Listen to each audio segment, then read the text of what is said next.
Hi, everybody. Let's talk about the full moon in Libra. Before I do, I would like to take a moment to wish my father, Achilles, a happy solar return, who is on the other side watching over me very, very closely. There have been so many synchronicities really for the last 8 years. It'll be 8 years on my birthday next week since he transcended. But there's been a lot of things sort of coming up the last few weeks with the new Venus cycle. So the Venus Aries morning star that was born on the 23rd of March is a new 8-year cycle for all of us. So really, we are all at a position where we've left this 8-year period of an 8-year chapter of our life behind us. So there are many, many things closing, coming to culmination, and many things that we are reminded of that we've been through the last 8 years. So today is his birthday, and I miss him so deeply, but he is so, so, so present everywhere I am. And I could tell you stories that would blow your mind, but I'm not going to go there. Okay.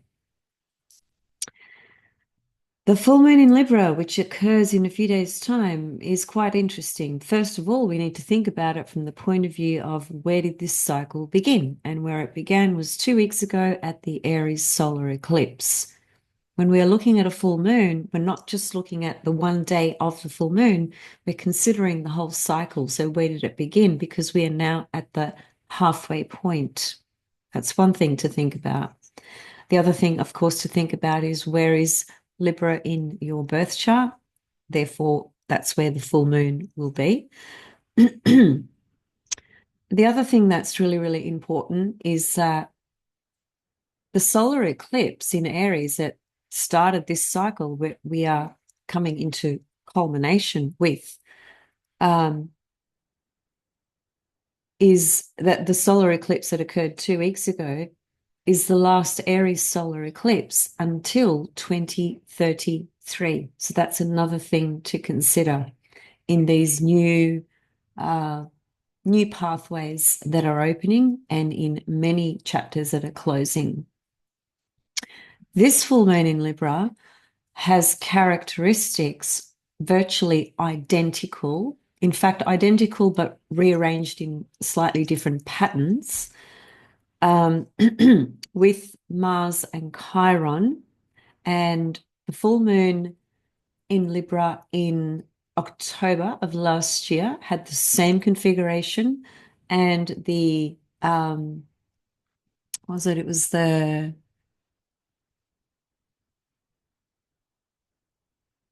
January full moon.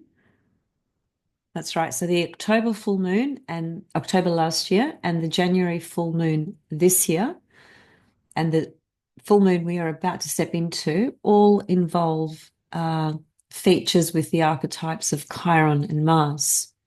So there's 3 separate full moons that all involve these particular energies. So I think that's telling us something, right?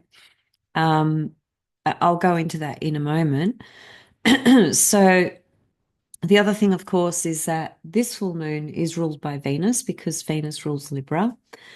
And Venus stations direct just a few hours after this full moon. So there's quite a few things that we can connect in this story. So let me bring up the chart for the full moon and let's start having a look at a few things. I'm not going to stay on too long because I just want to go and celebrate my dad. My dad's birthday. Okay. So let me just pop that around about there.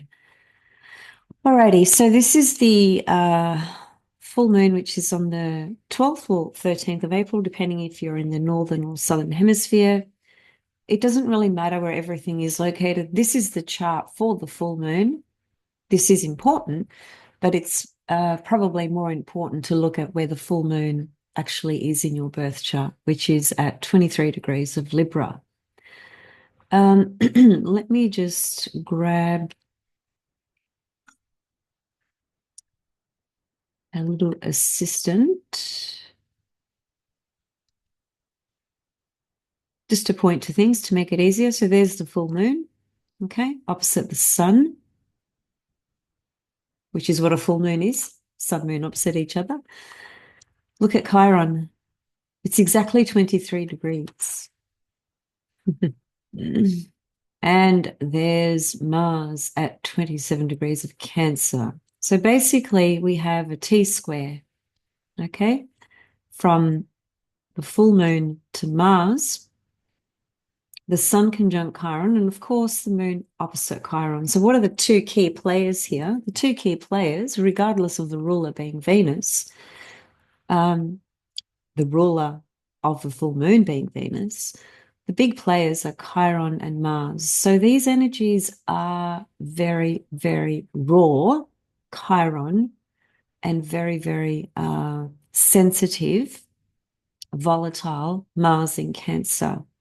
Now, we've had this, incredible journey of Mars in Cancer because it's been retrograde in Cancer and Leo, moving through Cancer and Leo. It's opposed Pluto. It's, recently went direct. So now it's basically at the last 3 degrees of Cancer. So it's coming up to an opposition to Pluto, which we've already had. So it's going to do it one more time. This is, you can actually say that this Mars at the moment is actually still opposite Pluto, although it's approaching and it's an opposition out of sign, it's still there. So it's quite an intense energy. The Chiron conjunct the sun, during a full moon, and the moon in Libra, which corresponds to all of our relationships, the relationship with ourselves and the relationship we have with everybody else. That means lovers, friends, family, people we connect with online. It doesn't matter who it is. It doesn't matter how long we've known them for. It's relating. It's the principle of relating, period, right? Any one-on-one encounter and relating with another is a quality and a principle that corresponds to Venus and Libra specifically. So I guess the way to think about this is, well, the solar eclipse that started this cycle 2 weeks ago in Aries wasn't a particularly easy solar eclipse, but there's been a lot of new portals opening up because of the new Venus 8-year cycle that started, because of the Babylonian astrological new year that started, because of the equinox. And all these passages were all very, very close. So we are literally at new territory, new pathways. And I've said this before, I might have even said it in my previous video, because we are in such fresh pathways or territory, we can't quite see what's coming, So there's this sense of, again, really leaving certain things behind and really preparing ourselves for what's coming ahead. But I think this full moon is, I don't see it being necessarily a walk in the park, I mean, Libra wants to maintain the peace and the balance and the harmony, and the fairness and the justice and all those things. But there's a conjunction there to the sun with Chiron. And so Chiron typically, rips off the band-aid and exposes our raw pain and wounds, whatever that may be, And Mars in Cancer can be very, very aggressive, even though Mars is not in Cancer, it's not its strongest position. It's actually in its fall position, but that doesn't mean that Mars is weak in Cancer. It's probably more frustrated than anything else. So the aggression that can come through Mars in Cancer is extremely, extremely emotional. So it's evoked from the emotional body, the emotional content within us. And that emotional content very much connects with matters that bring up insecurities within us. And that can be a myriad of a gazillion different things, I was thinking before I came on to speak this morning that, Rudolf Steiner talked a lot about the soul descending, through the spheres of the planets, and the moon is the last body that we come through before we incarnate into the physical, which is really interesting. But, Saturn's in there in that order. And when we step into the sphere of Saturn, it is said in these teachings that when we are in the Saturn sphere, we have this experience where we are able to see what our actions, or how our actions, our words, our intentions, everything that we do, consciously or unconsciously, how it impacts others in our life. And it is in that moment where we decide to actually meet specific souls again, either to correct something, or, create some sort of balance. Often we hear the word karma. Well, that's what it is. That's what karma is. It's really just trying to correct an imbalance that has occurred at some point. So, of course, the personality part of us doesn't remember this. And this is an important point, because the full moon in Libra is a mirror, literally. The full moon is so much connected to the archetype of Libra, right? Because the full moon is actually, if you can imagine the sun in Aries over here, and the full moon in Libra over here. So it corresponds to that axis that brings up that aspect of ourself, Aries, who we are, what we are doing, what we are seeking, how we are expressing ourselves, how we identify, and so forth. And Libra, the opposite, moon in Libra, is everybody else that we see, that we look at, that we engage with, that we connect with, that we talk to, whether we like them or whether we don't. It's not the issue. It's just a mirror for us to see aspects that we otherwise wouldn't perhaps even see about ourselves. So the moon in Libra the full moon in Libra is a huge mirror lighting up all these various relationships that we have, however long or short they may be, in order for us to see ourselves more clearly, right? And the teaching that I was talking about, where when we go through the spheres before we incarnate into the physical body, when we are at the Saturn sphere, that's when we decide how we're going to balance things out with certain individuals.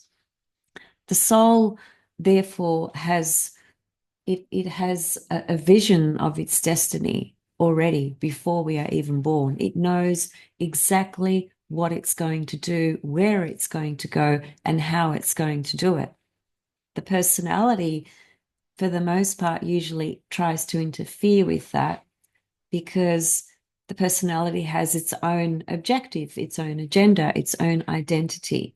This is where esoteric teachings are really beautiful and powerful, because they speak to the soul of who we are. That is, the 7 rays. Out of those 7 rays, there are 2 that I specifically focus on. One is the soul ray, one is the personality ray. And whatever rays they are, there's a very a powerful theme and insight that you can gain by knowing your soul ray and personality ray, because it shows you how you are going to integrate and align the personality and the soul. And so whether we are conscious of this, or whether we are not aware of it or unconscious, it doesn't matter. That's what's actually happening. And so that led me to thinking this morning that, people just walk around thinking that they can, I suppose, just do and say whatever they want to anybody, right? Sometimes it might be very unconscious. Sometimes it might be very conscious. And sometimes it can be very maliciously intended. And sometimes it's just pure deception, and so on and so forth, right? There's, that is just going on across the board. And so I was thinking, imagine, if every single soul in their human form had a moment where they were given some sort of ayahuasca trip that didn't, freak them out too much, and just brought to the forefront, in a clear crystal view their impact of how they are with others. Every engagement and interaction they're having, the matters that go on behind the scenes with ulterior motives, the thoughts that have that people have that they hide from others, all these different sorts of games and things that people play in one way or another. And it exists across the board. It doesn't matter which stream you look at, it's there all the time. And the more unaware we are of that, the more unaware we are of the impact we are having on other people.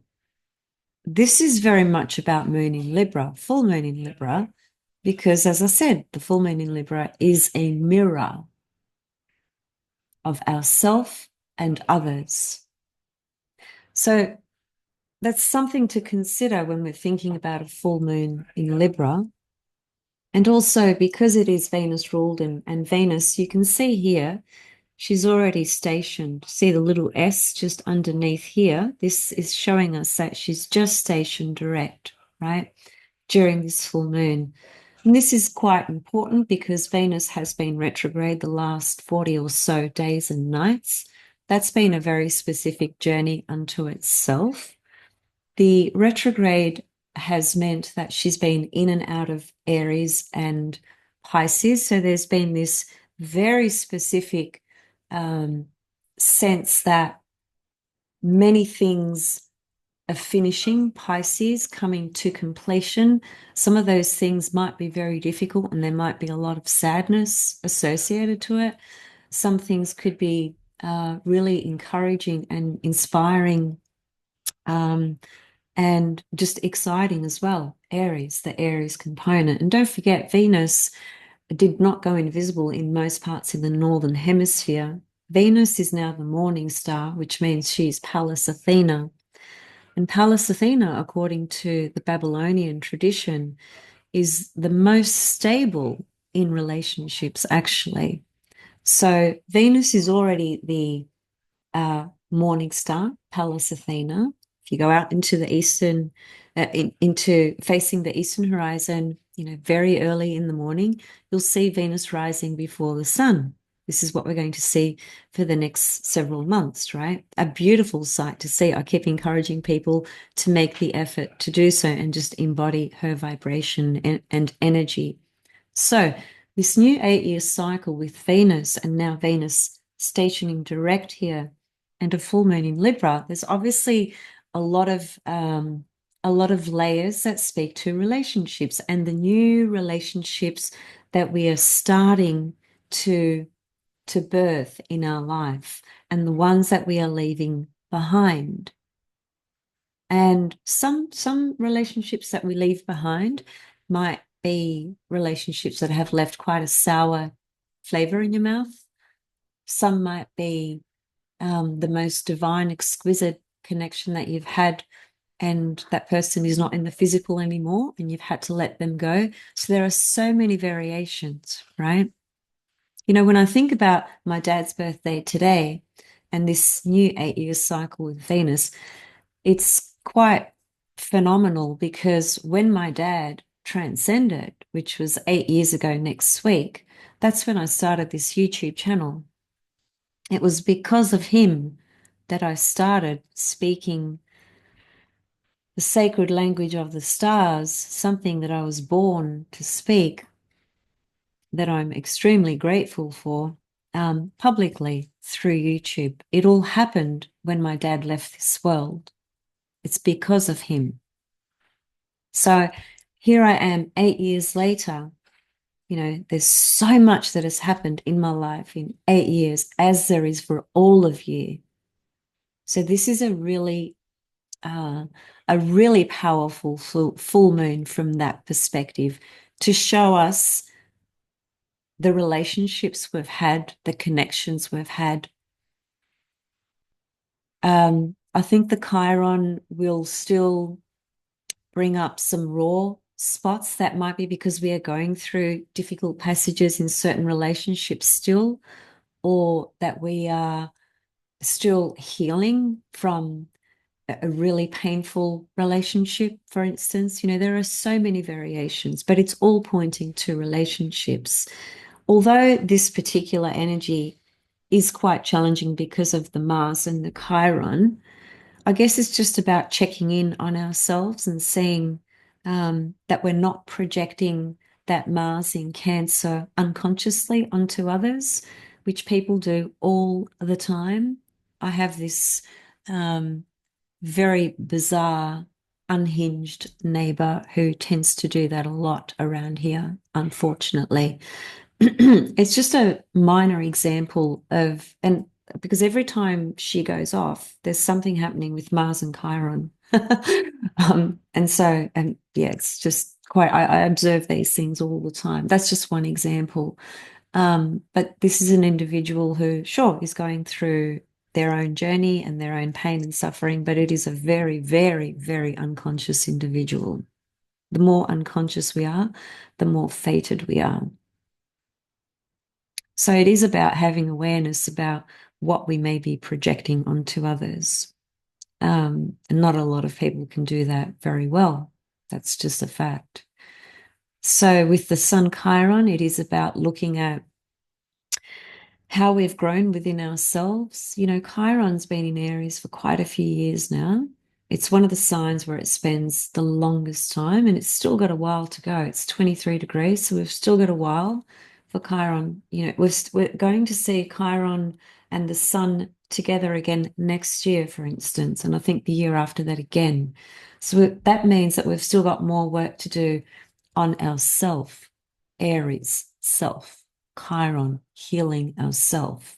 The more, as cliche as this sounds, I don't give a shit because it's actually true. The more we can heal our own heart, the happier we can be and the happier our relationships will be. It's as simple as that.